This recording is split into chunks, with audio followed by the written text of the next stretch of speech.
Hello everyone. So in this video I'll go over a few problems, few examples that have to relate to problem set 3 work that you're doing, and the focus for that problem set is linear equations, so equations of straight lines and linear functions.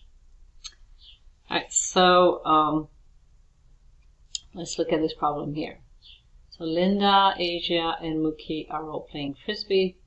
Mookie is 10 meters in front of Linda, as you can see the picture set up here, and runs 5 meters per second. Asia is 34 meters in front of Linda and always runs 4 meters per second. Linda yells, "Go!" And both Mookie and Asia start running directly away from Linda to catch the tossed frisbee. Find linear equations for the distance between Linda, Mookie, and Asia after t seconds. Alright.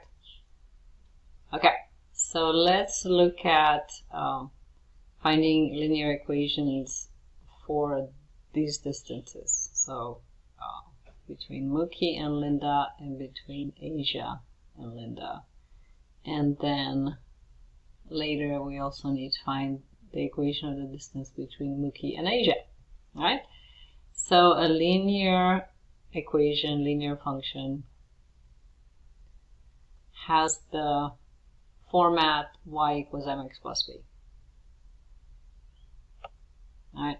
Or in function notation, f of x equals mx plus b. Okay? So there are two components to a linear equation.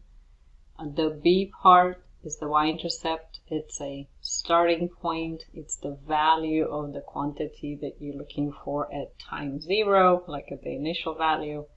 So this is some sort of initial value. Right. The m is the slope, or a rate of change. So it will have units of rate, in this case meters per second. So if you see a rate in your problem, that's probably the slope. Okay? So let's look at the equations for the distances. So let's look between Linda and Mookie.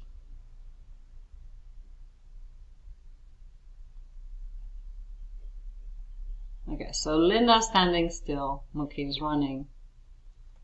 Alright, so the distance between Linda and Mookie is going to increase. Mookie is running away from Linda. Alright, and we can see that there's a certain distance between them already, so the initial distance is not 0. Let's see, Mookie is 10 meters in front of Linda. So the initial distance between Mookie and Linda is 10 meters. Okay, so that would be the b part. That's plus 10. Right. Now the Mookie is running at 5 meters per second. So that distance between them is increasing because Mookie is running away from Linda, and it's increasing at this rate. So we do 5x, or here we can put 5t because we're talking about time. Okay, so your variables, you can give them whatever names you want. Here t seems more appropriate because we're talking about time. Okay, good. So now let's look at Linda and Asia. How is the distance? What's the equation for the distance between Linda and Asia? And instead of y, you could put d, right? Because it's distance. So again, you can name things how you want them. Right. Okay. So same thought process. You can see that there's a initially, before Linda throws the frisbee, there's a distance, or initial distance between them, and that's 34 meters. So that's your b part, the initial distance. And then we need to figure out how fast that distance is increasing. Right, so Asia is running at a rate of 4 meters per second. So that would be the slope. So you do 4t.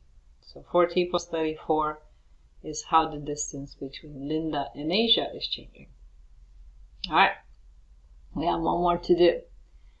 Mookie and Asia. Okay, so we want the distance between Mookie and Asia.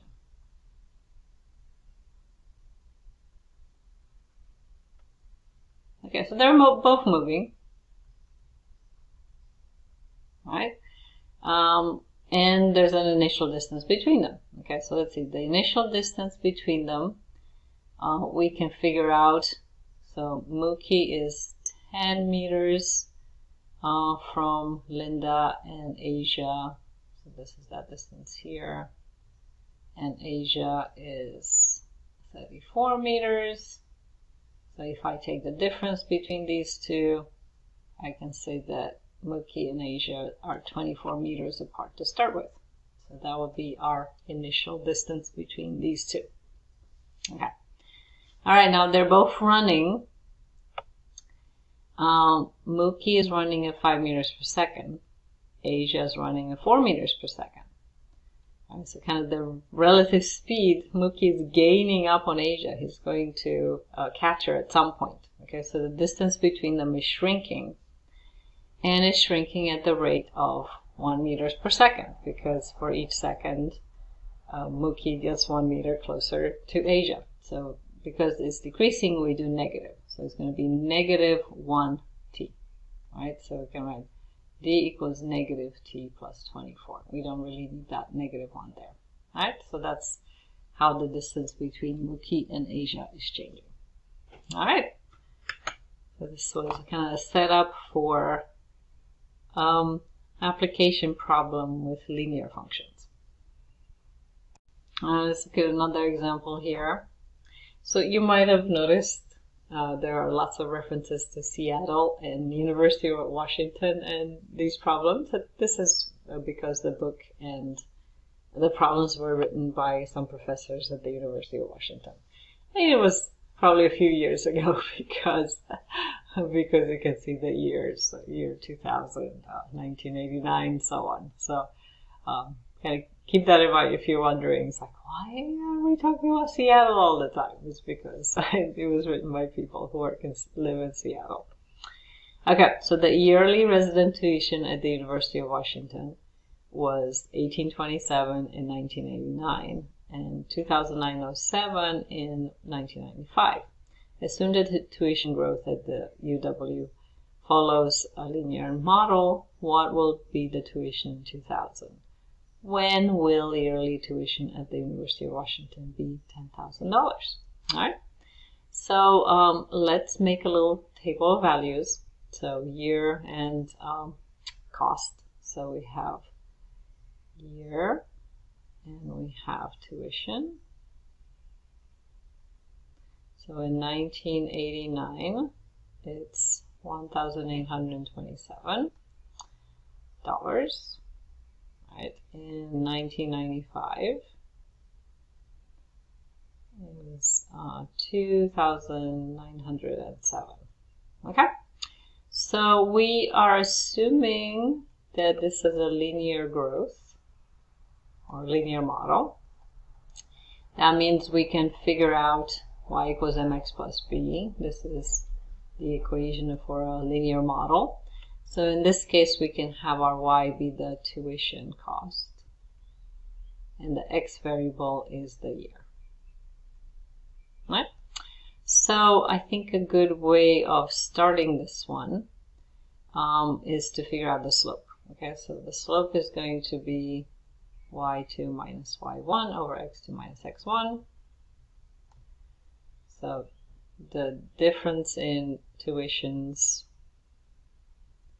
divided by the difference in years. Alright, so let's see. Here's our handy dandy calculator. 2907 minus 1827. That's 1080. And 1995 minus 1989 gives me 6 years. So it's 1080 over 6 years. Divide 1080 divided by 6. And this is 180 $180. Okay? So this shows an increase of $180 in tuition per year. Right? So that slope represents a rate. Okay? All right, now a good way of writing this equation, because the b doesn't really make sense if you're taking x to be times 0. Times 0 means, 2,000 years ago, right? 2,021 years ago. So that doesn't really make sense. The University of Washington wasn't built then.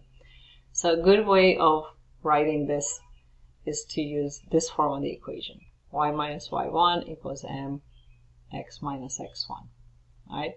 Or if you move the y1 to the other side, you have y equals mx minus x1 plus y1, right? So we're going to plug in the slope, which is 180. Then we have x minus x1, so x1 is 1989, plus y1 equals 1827. Okay, so let me fix that. So, and it's good to leave it in this form, like now multiply it out, because what this equation represents is like how the tuition has changed since 1989. Okay, so if you kind of keep that parentheses together, then when you plug in a year, this difference is going to tell you, oh, 10 years after 1989 or 20 years after 1989, this is what the tuition is going to be. Okay, so this is a better format. So let's look at what the questions are. What will be the tuition in year 2000? Okay, so in year 2000, when x equals 2000, you plug that into the equation. So we have y equals 180. 2000 minus 1989. That's 11 years. All right, so that's 11 years after that first initial year that you looked at the tuition, plus 1827.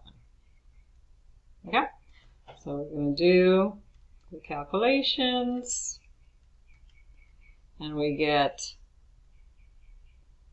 3,807. So that's kind of the predicted tuition for the University of Washington in the year 2000. All right, now I'm not exactly sure if it was that or not. This is kind of a model, which means it could be good or could be bad if the trends are changing. Okay, inflation rate and stuff like that. All right, when will the yearly tuition be 10,000? Okay, so now we're going to use the same equation, but we're going to plug in y equals 10,000. So 10,000 equals 180 x minus 1989 plus 1827. So subtract 1827 from both sides.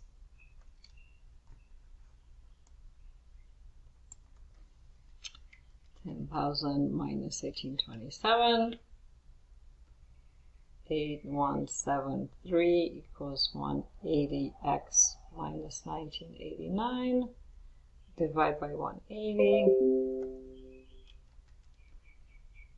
45.4 is x minus 1989. Okay, so it's like 45, more than 45 years after 1989, it will be 10,000. So add 1989 to both sides.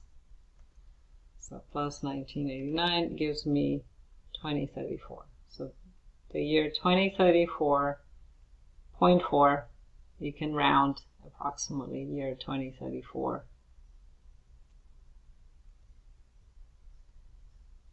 This model predicts, so this is a year,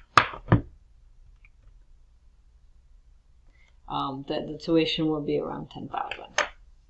All right, that's it for this problem. All right, let's look at this next problem now. A crop dusting airplane flying at constant speed of 120 miles per hour is spotted 2 miles south and 1.5 miles east of the center of a circular irrigated field. The irrigated field has a radius of 1 mile. Impose a coordinate system as pictured. We have the picture is given to us. With the center of the field at the origin 0, 0. The flight path of the duster is a straight line passing over the labeled points PQ. Assume that the point Q, where the plane exits the airspace above the field, is the westernmost point location of the field, and answer these questions. Right? All right, cool. So I'm going to see if let's make this picture a little bit bigger so we can look at it closer. Nice big pictures are always good. Okay, so let's look at it. So we have a circular field with a radius of 1 mile. Okay, so we know this point right here is like 1, 0. This is 0, 1. The center is at the origin, 0, 0. So Q is at negative 1, 0.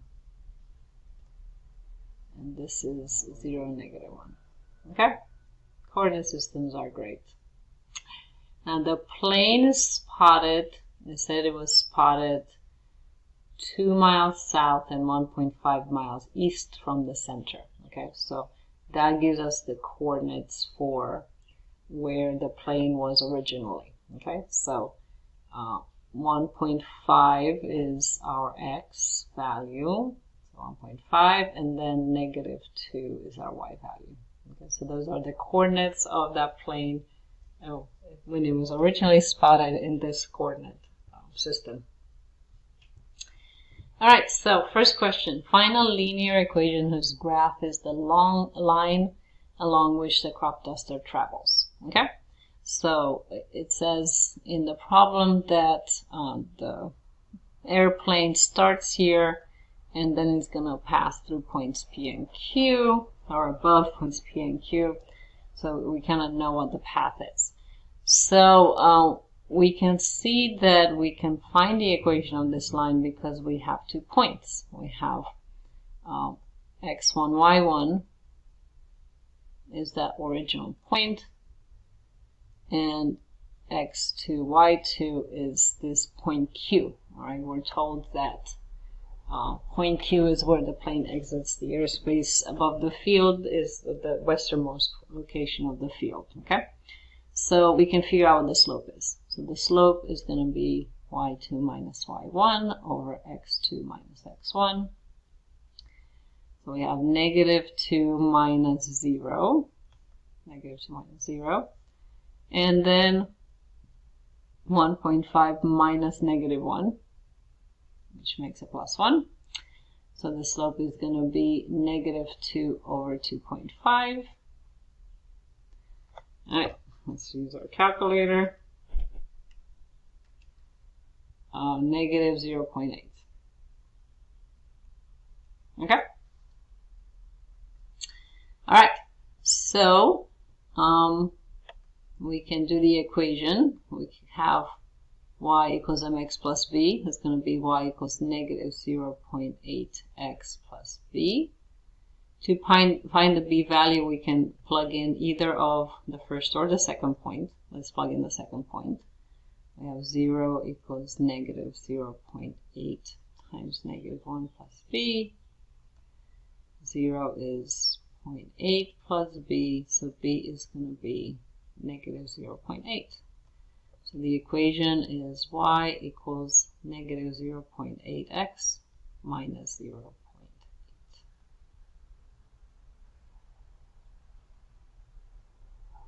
All right, there we go. This is the equation of that line. All right, let's see. I'm going to see if it makes sense. So negative 0.8 times 1.5 minus 0.8, that gives me the first point. Okay, cool. It fits with the points that we found. All right, so that was the question, the answer to part 1. All right, let's look at 2. Find a location P where the crop duster enters airspace above the irrigated field. All right, so here we have a line intersecting a circle. Okay, so we've done line and circle intersections. what we need is to write the equation of the circle and then substitute stuff. Okay, so the equation of the circle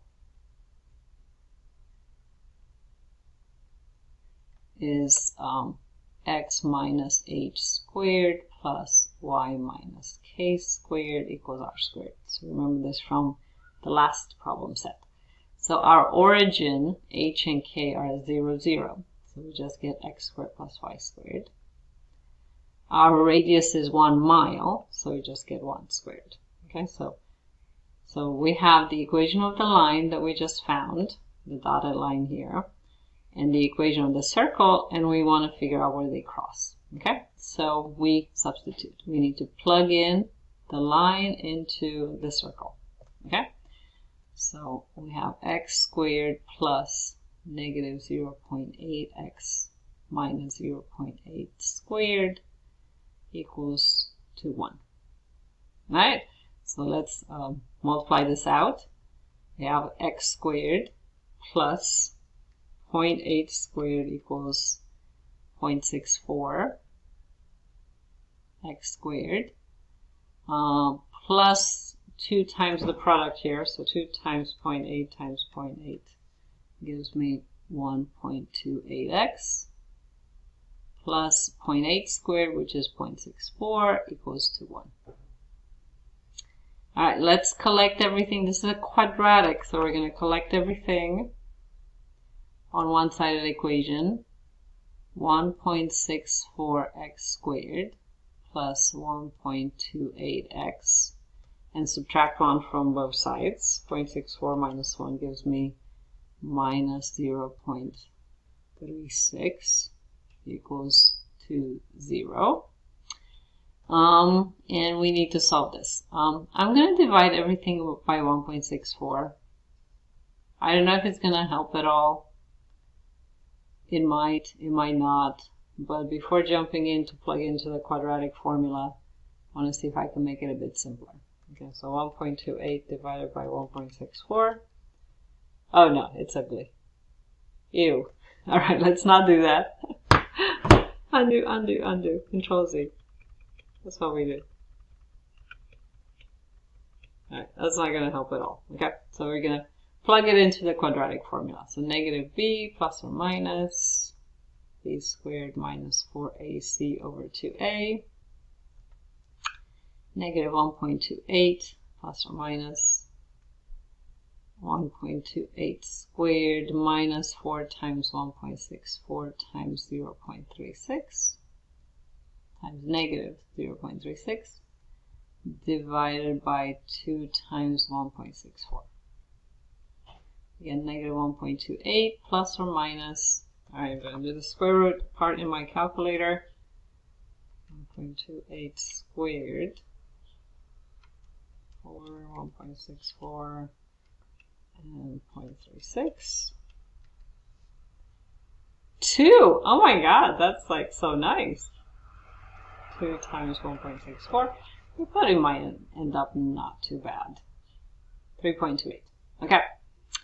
Alright, so we have two solutions, the one with the plus, the one with the minus. So negative 1.28 plus 2 divided by 3.28.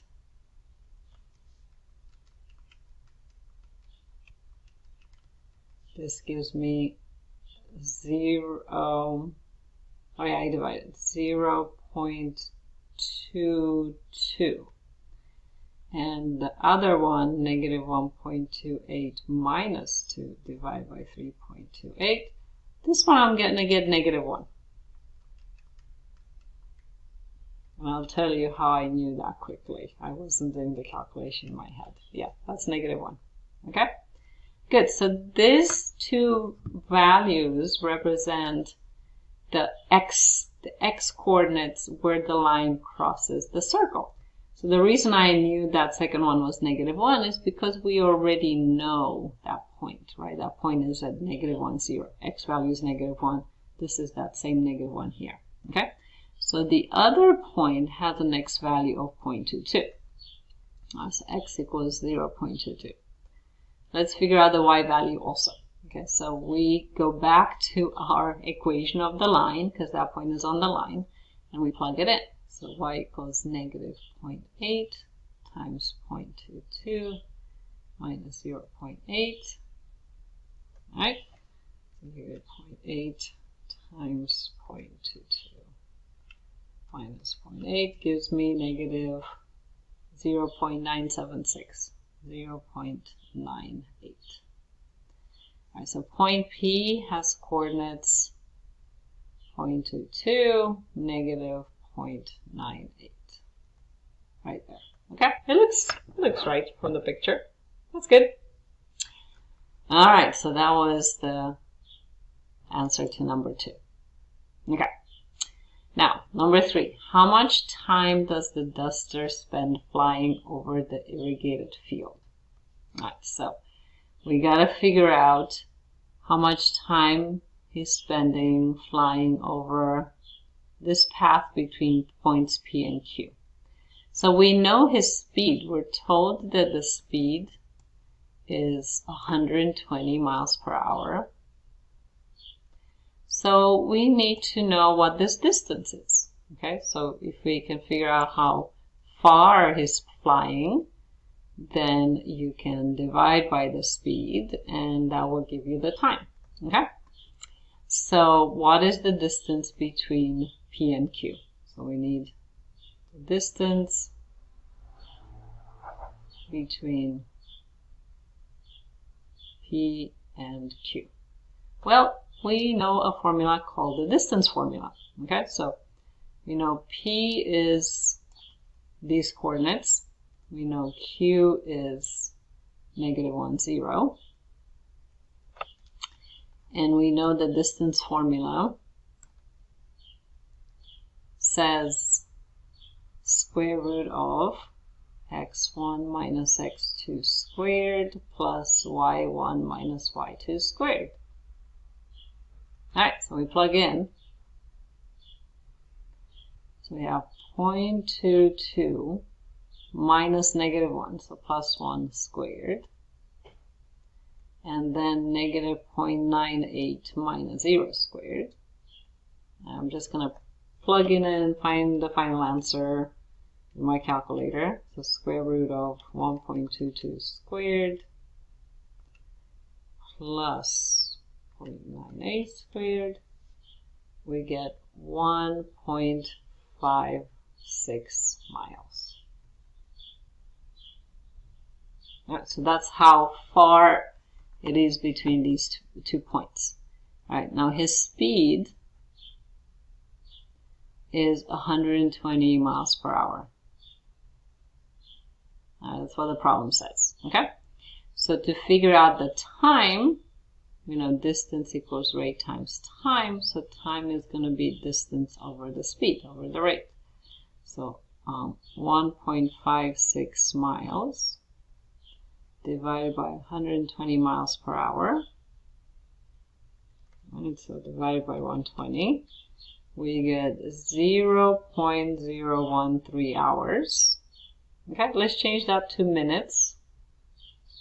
So times 60. That's 0.78 minutes. Alright, not very many minutes. Let's multiply by 60, change it to seconds. Alright, so this gives me approximately 50 seconds. Alright, good. So this kind of gives us a good idea of how long he's flying over that field, along that path. Alright, perfect. We're done with number 3. Let's look at number 4. Find the shortest distance from the flight path to the center of the irrigated field. Alright, what is it asking us for? Okay, so the shortest distance from, so this is the flight path, this is this dashed line. So the shortest distance to the center. Okay, so I want to find the distance between this line and the center, but not any distance, the shortest distance. The shortest distance is going to be around here somewhere, where this is perpendicular. Okay? Because any other distance is going to be longer. So this is the shortest distance. Okay, so we want to figure out what this point is, because we can do either some Pythagorean theorem or a distance formula, probably distance formula. So we got to figure out what this kind of perpendicular intersects that line.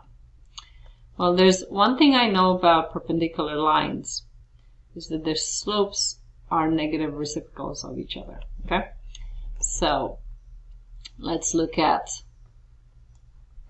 our original line again. Okay, so we have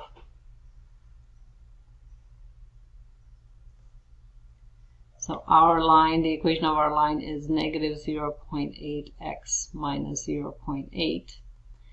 I'm looking at the line that's perpendicular to this one. Right? So the slope of this one is negative 0.8. The slope of the perpendicular is going to be the negative reciprocal, so positive 1 over 0.8. Okay? So 1 over 0.8 is 1.25. Right, so the equation of the perpendicular line is going to be 1.25x plus b. The line goes through 0.00. So if I plug that in here, we figure out that b is 0. Okay, so we get y equals, oh, I forgot the 5 here. 1.25 x plus b. So this is 1.25x, right? When x is 0, y is 0. Alright, so now let's look back at the picture. Alright, I gotta figure out where they're intersecting. What is that intersection point? Okay, so intersection points means you plug one equation into the other. Alright, so we gotta plug these equations into each other. So if I plug in, I get 1.25x equals negative 0.8x minus 0.8.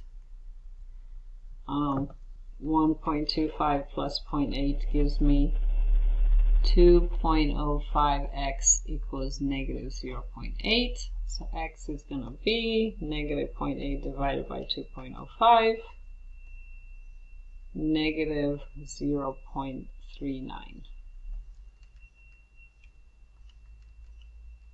Right, and the y value, if I plug back into here, y is 1.25 times negative 0.39. We get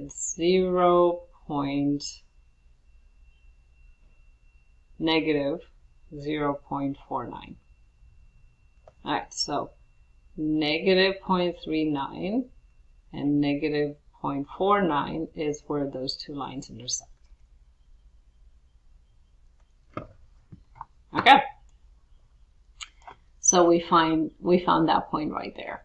Okay, now we need to find this distance. So we gotta use the distance formula between that point we found and 0, 0. Okay, so we use the distance formula again on those 2 points. Okay, so this and the point 0, 0. Okay, so the distance between those, so x1 minus x2 squared, y1 minus y2 squared, we get negative 0.39 squared plus negative 0.49 squared. Alright,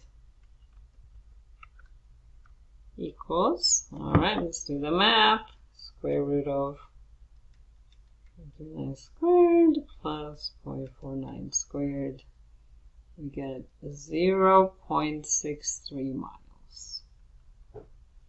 Alright, so that's the shortest distance between the flight path of the plane and the center of the field. Alright, let's see, did we answer all the questions? Find the equation of the line right here. Find the location of P right there. Figure out how much time he was flying over the field. And find the shortest distance from the flight path to the center of the field. Alright, cool. that was a big problem. There was lots of steps. We were using lots of different equations of lines, slopes of perpendicular lines, distance formulas a couple of times, intersections of lines and circles. So you're using lots and lots of concepts. But this is what kind of math problems are. You're learning all the tools in the exercises in order to be able to apply to a use math. So that's kind of the whole point of it, ultimately. All right, let's look at this example next. And this will be an example of what's called uniform linear motion.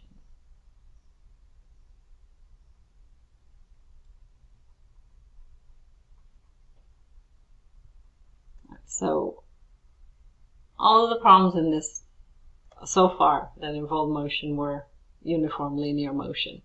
But what we're going to look at starting now is that you have motion that's occurring not in one dimension, it's occurring in two dimensions. So it's like Mookie and Linda and Asia were moving in a straight line, so you only had to look at how x was changing, like the horizontal motion was changing with respect to time. But now you have things moving like in the x and y direction at the same time. So what's useful to do in a lot of situations is to set up what are called parametric equations.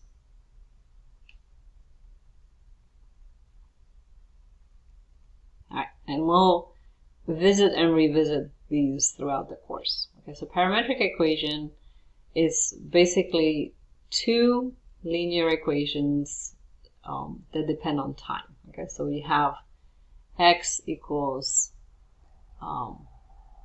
bt plus a, right? So it's kind of like mx plus b, how x depends on time, and y equals dt plus c. So again, mx plus b, but with how y depends on time. So kind of these together describes the motion of an object in the xy coordinate plane as the time changes. Okay, so let's look at Bob. So Bob is running in the xy plane. Okay, so let me draw some axes here. So we have x and y. Right? And he runs in a straight line from the point 2, 3. So this is his starting point, point 2, 3, to the point 5, negative 4. So 1, 2, 3, 4, 5, 1, 2, 3, 4, 5, negative 4. Right. So we go like this. Okay. Now we are able to find the equation of that straight line, like y equals mx plus b, y in terms of x. But if we have the parametric equation, how x and y depend on time, then you get more detail. Because you can have, at any instant in time, you can figure out what x and the y values. So it kind of using this third variable, the parameter. T is called the parameter, that will give you more detail. Okay? So to find the equations of motions, you want to find the x and y equations in terms of t, in terms of the parameter. Okay, so we're going to look at t equals 0. All right, so time is 0. We note that it's right here. Bob was at x equals 2 and y equals 3. Okay, so if I plug this into these equations, t is 0 and x is 2, I get 2 equals 0 plus a. So that finds the a value. That's basically the initial value of x. Okay? And if I plug in t is 0 and y is 3 in that second equation, I get 3 equals c. So that c represents what's the initial y value. Okay? So right now we're going to have x equals bt plus 2 and y equals dt plus 3. Okay, so each of these have when time is 0, they have a starting point. They have an initial value of x and an initial value of y. Okay? Now, and this is often arbitrary, but here we're told how long it's gonna take. Alright, so it says it's gonna take him 6 seconds to get to this other point. Okay, so this will be when time equals 6. Okay, so we're gonna have when time equals 6, the x value is gonna be 5 and the y value is gonna be -4. So he's at this point right here. Okay, so we're gonna plug that into this equation. Right, so we already have the 2 and 3 plugged in. We're going to plug in t is 6 and those other x values to figure out what the b and the d are. Okay, so when x is 5, t is 6. So we have 5 equals 6b plus 2.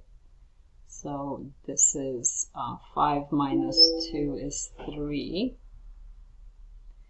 b equals 1/2. All right. And let's do the same for the y. So when t is 6, y equals -4. So plug into the y equation. -4 equals 6d plus 3.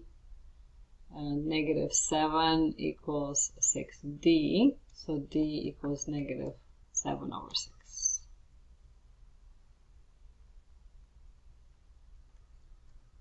All right, good. So putting everything together, we have x equals 1/2 t plus 2, and y equals -7/6 t plus 3. Okay? So these are the equation of motion for Bob.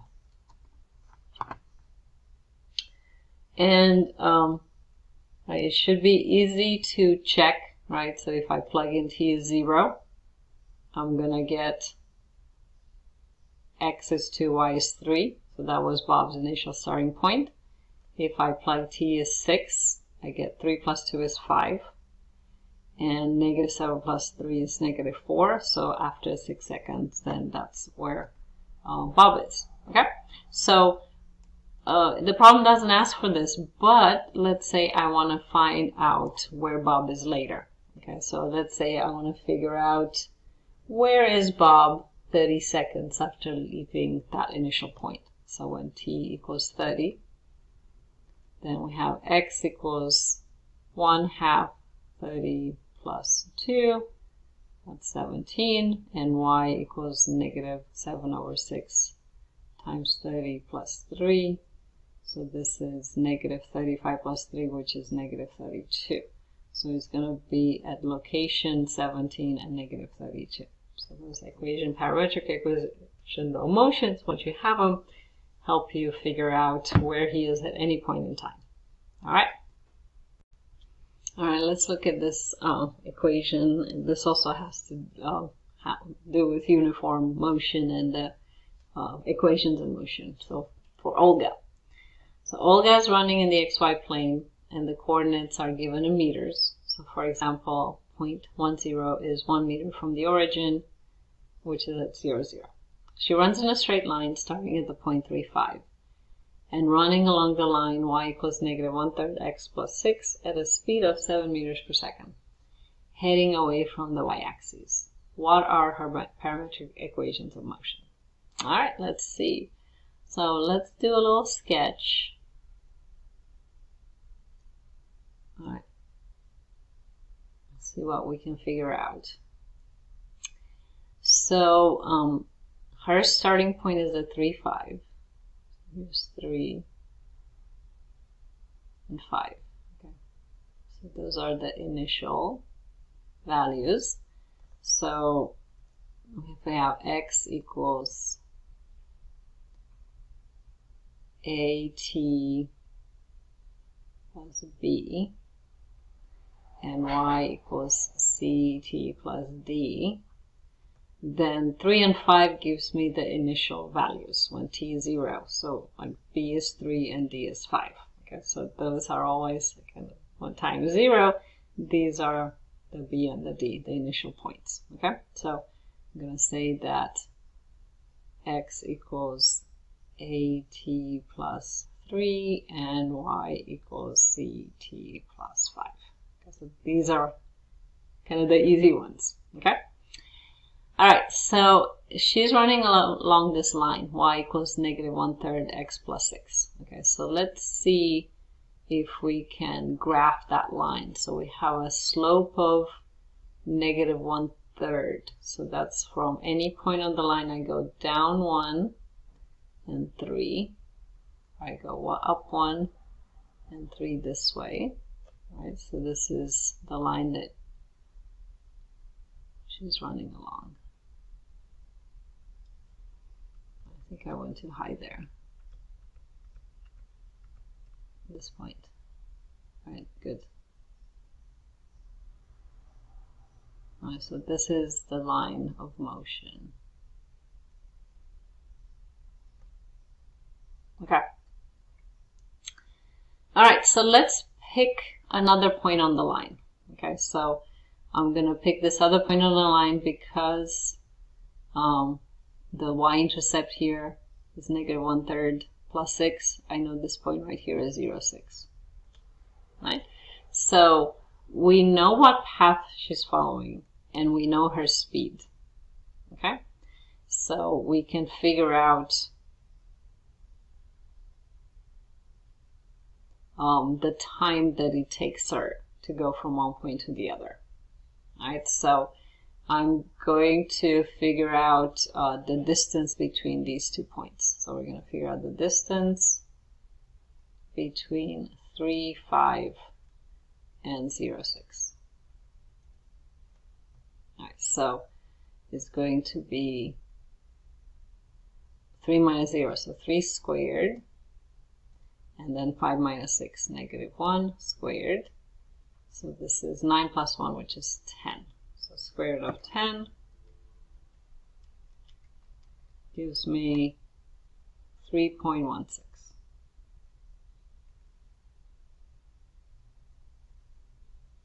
Right? So this is meters. Okay? And the speed is 7 meters per second. Okay, so the time that it took her to get from 3.5 to 0.6 is going to be 3.16 meters divided by 7 meters per second,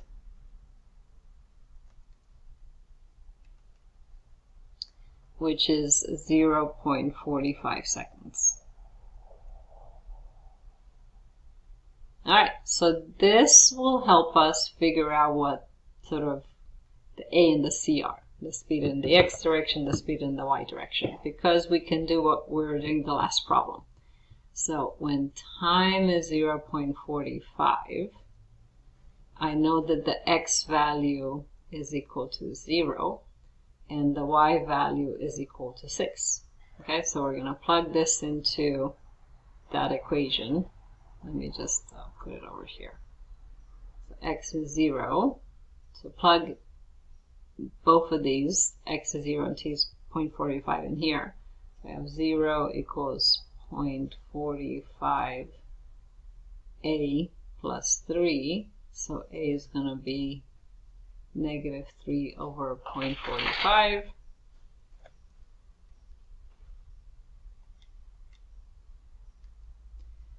Which is negative 6.64.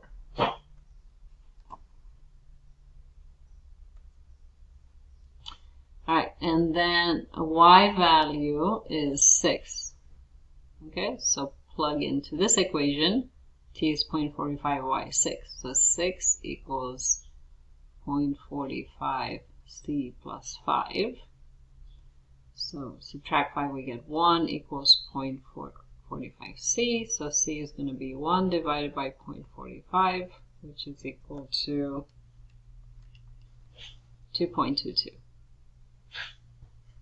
Alright, cool. So we have our equations of motion because we go back to here and plug in our A and C. So we have X equals negative 6.64 T plus 3 and Y equals 2.22 T plus 5.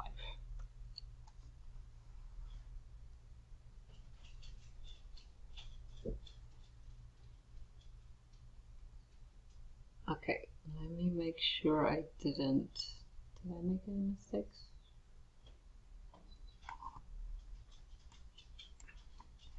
Alright, let's see. Ooh, okay, so let's see. She's heading away from the y-axis. Okay, so this is heading away from the y-axis. So that means that when she's moving this way, it's like negative time. Alright, so we actually need to kind of, this is positive time moving this way. Alright, so how is that going to change things?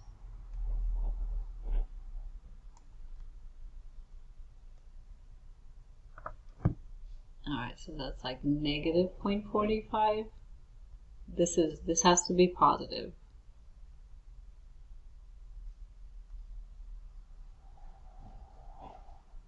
Alright, and this is negative.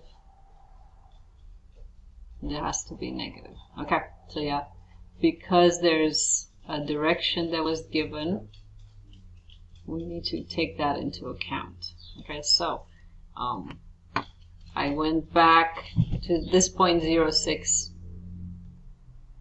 because this is moving from 3.5 to 0.6. It's moving towards the y-axis. Then that's like, you know, sort of negative time. The negative time makes sense when you kind of think, you know, what's happened previously. So when I went to 0.6, I kind of went back in time because this is where she was before she got to 3.5, because her motion is this way. Okay, so that's why there needs to be a negative there. Perfect. All right, so these are the actual equations of motion here. All right, so this is it for the examples for this section. Have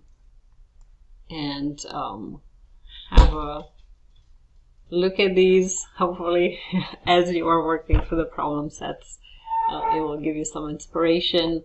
You can also go to the book. These examples are in there. I just wanted to make a video of the explanations, but you can go read through there also to get more clarifications on these strategies. All right then.